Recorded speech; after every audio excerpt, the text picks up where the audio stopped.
Welcome to AP Unit 1.1, video number 2, and our topic is still moles and molar mass. Here our essential question is how are the mole and molar mass related to the average atomic mass of an atom? And we are going to answer our essential question in the summary.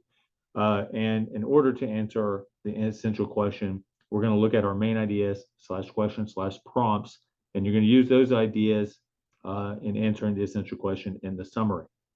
So let's go ahead and get started. And the first question that we see in our main ideas question prompts is, what is a mole? And a mole is simply a number. And a mole, or 1 mole, M-O-L-E, also a mole is abbreviated M-O-L, all right, all lowercase. So I know it's not much of an abbreviation, but mole, M-O-L-E, and 1 M-O-L, they are the same thing. So what is a mole equal? A mole is equal to 6.02 times 10 to the 23rd. All right, and both of these are the same expression, so they both mean the same thing. They are both a mole. So this number, 6.02 times 10 to the 23, is called Avogadro's number. All right, it's called Avogadro's number. And it is used no different than the term dozen.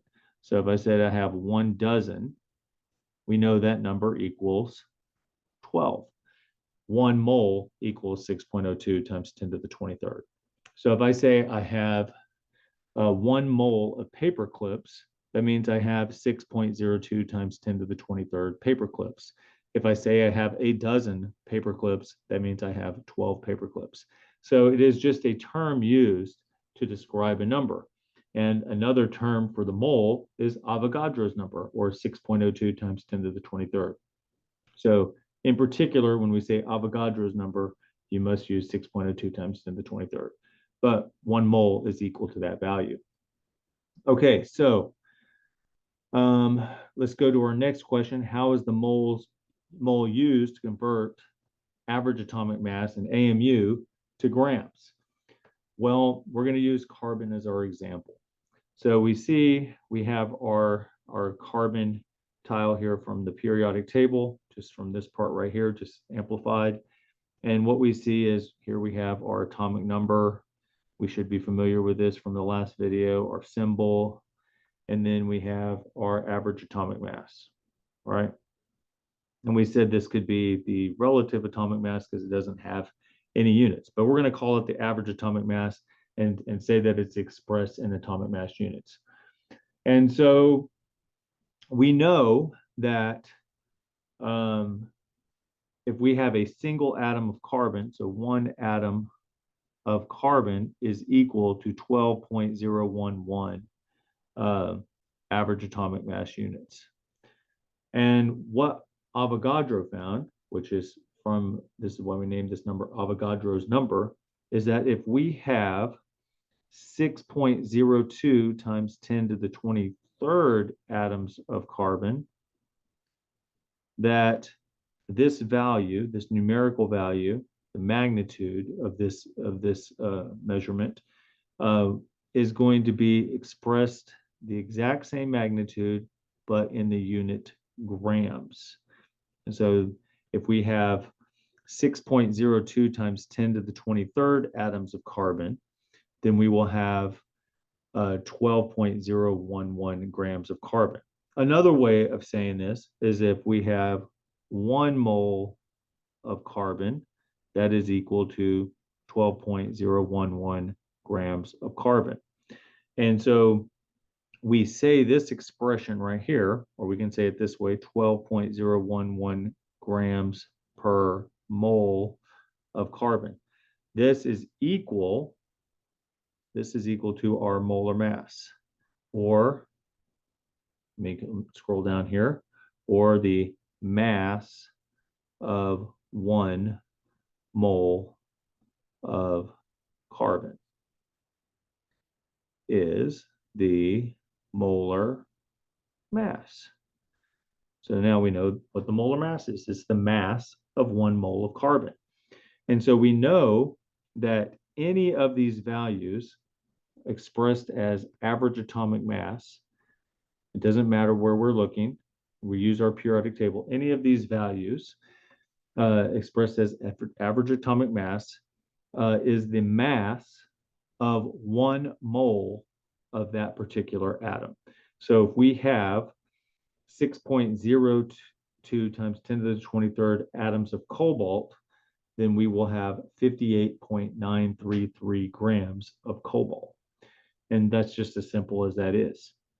So this is how we use the mole to convert between average atomic mass and grams. So if we have a mole of atoms, or 6.02 times 10 to the 23rd atoms of for a particular atom, then it's going to be equal to the value of the average atomic mass that you see expressed on the periodic table.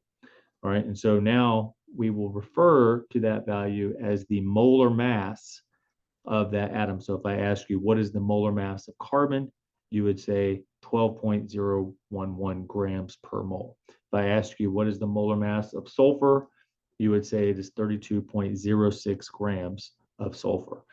And so 32.06 grams per mole of sulfur. So molar mass is expressed as grams per mole.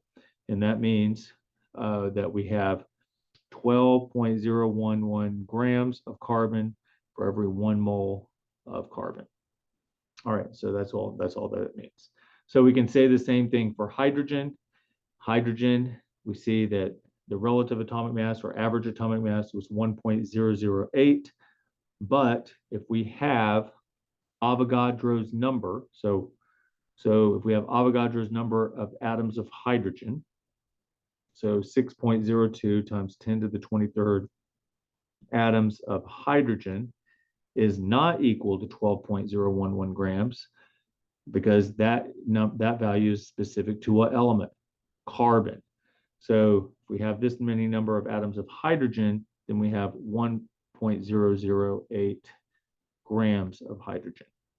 All right, and what are we going to call this? We're going to call this the molar mass. Molar mass of hydrogen.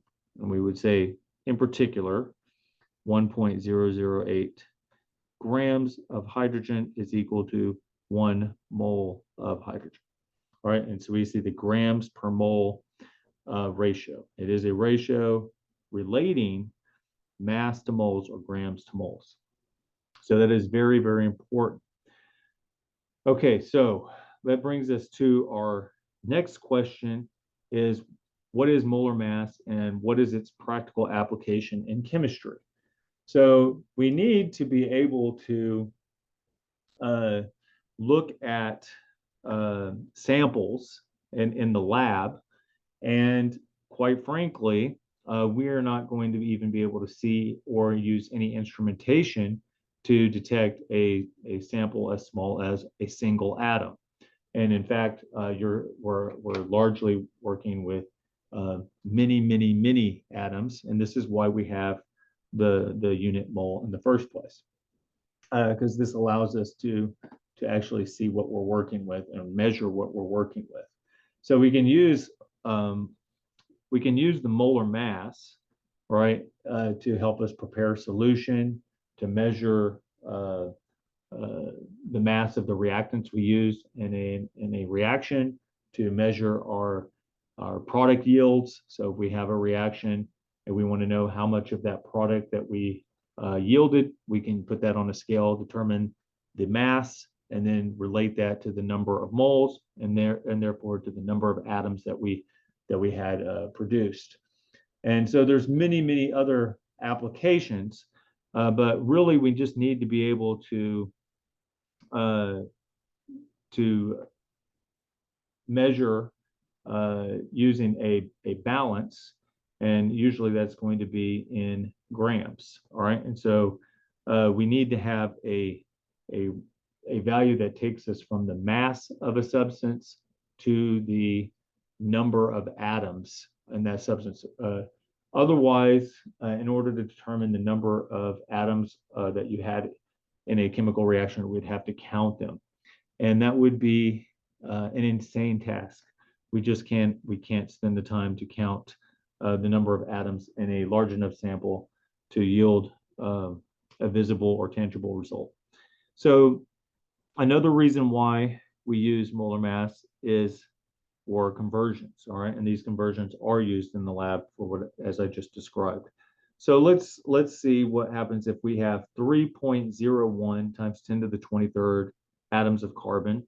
We want to know, well, what is the mass of that? Let's say I wanted to use this many atoms in a reaction, but I need to weigh out that carbon because I don't want to count that many atoms because I don't have enough time in my life to do that. So it would take me seconds to put that on an electronic balance and weigh that. And so what we're going to do is we're going to set up a stoichiometric calculation. And so we start with our given, which is 3.01 times 10 to the 23rd atoms of carbon.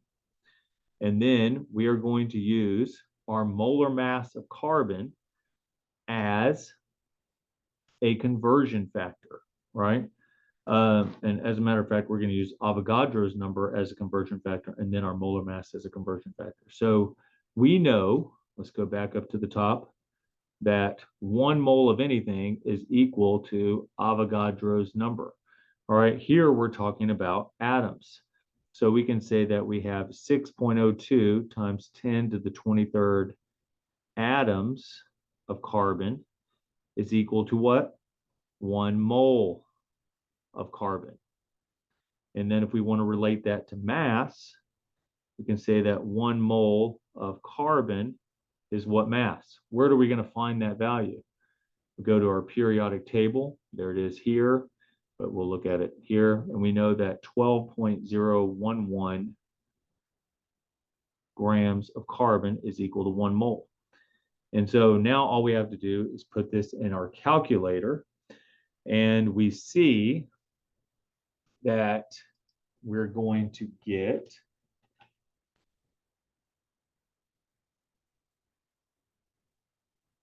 get 6.0055 grams of carbon. And if we put that with the correct number of significant figures, then we would have, we can have what, 3 significant figures. So then we would have 6.01 grams of carbon. This is with the correct number of significant figures. So we know that if we have 3.01 times 10 to the 23rd atoms of carbon, that we're going to have 6 grams. You might notice that this is exactly half of Avogadro's number, so we got exactly half the mass of a mole, right? And so we rounded that up because of significant figures. But all right, so this would be 6.01 grams of carbon. So if we needed to have that many atoms, we would weigh out 6.01 grams of carbon, and we would know we'd have that many atoms. Let's look at a conversion that takes us from mass to atoms. Here we went from atoms to mass. Let's go from mass to atoms. So here we're going to start with our given 13.88 grams of lithium. Let me kind of cap that off. And then we're going to have to take mass of lithium to something that we can go to that will help us get to atoms. So we're going to go from mass to moles using what? The molar mass. So we have to go to find lithium on our periodic table, and we see that it says 6.94. Well, we know that if we have 6.94 grams of lithium, that we also have 1 mole of lithium. And that if we know we have 1 mole of lithium, that we have Avogadro's number in atoms. And we have to make sure we label this. And so we end up with, so notice this, so we end up with, let me put this in the calculator.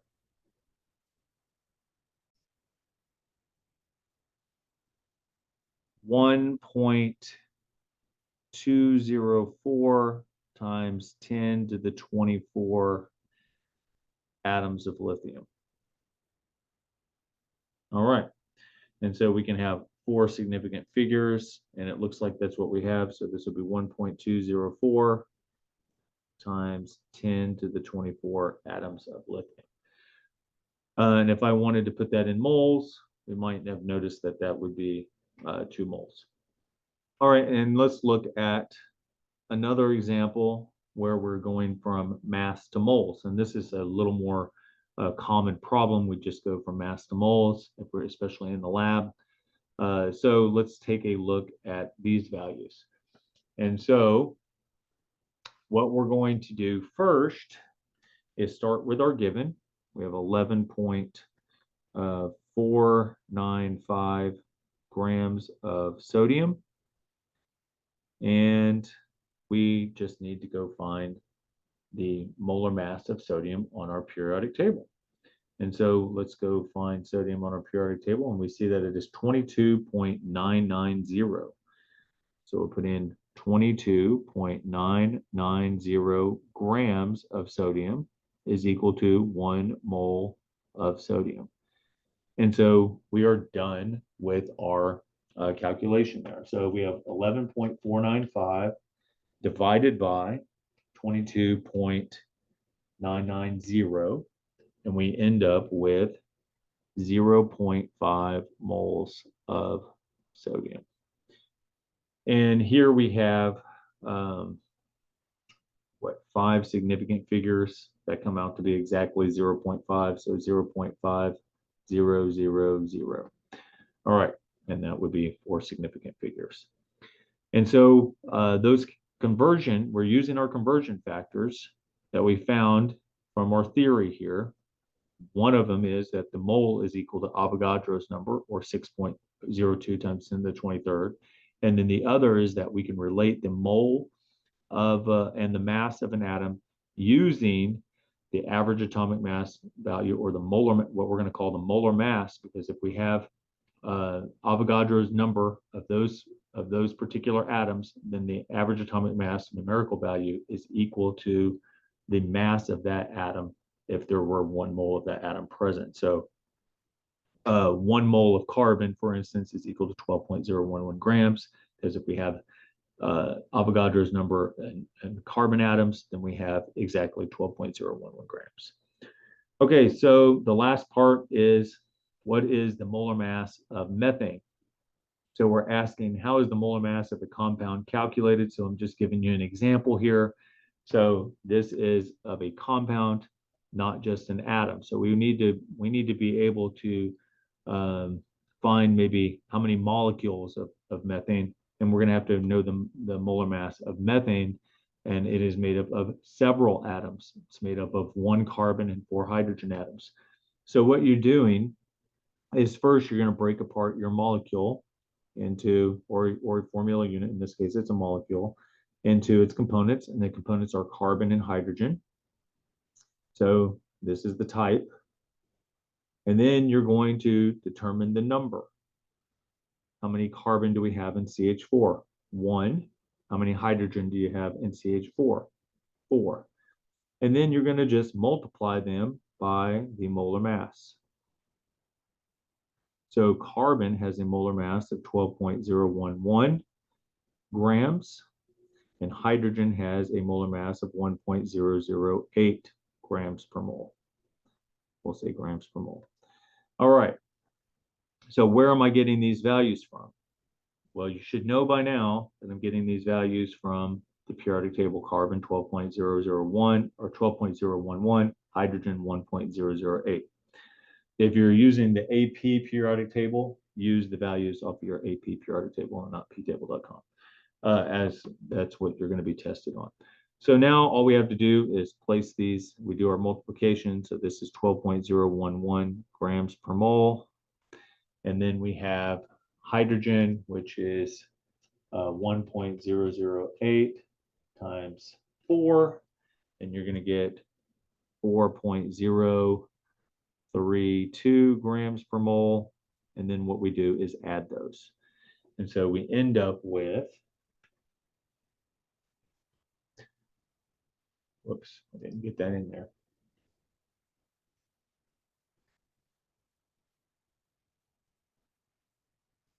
still didn't. All right, we end up with 16.043 grams per mole. Ignore that part right there. Okay, so the molar mass, and let's say of methane, of CH4. So if I ask you, what is the molar mass of methane? You would say 16.043 grams per mole. Or if I said, how many molecules are in 16.043 grams of methane? You would say it would have 1 mole of molecules, or 6.02 times 10 to the 23rd molecules. So this 16.043 grams of CH4 equals 1 mole of CH4, which equals 6.02 times 10 to the 23rd molecules, not atoms, of CH4, because this is a molecule. All right, and so hopefully that helps. Thank you for watching. Please like and subscribe.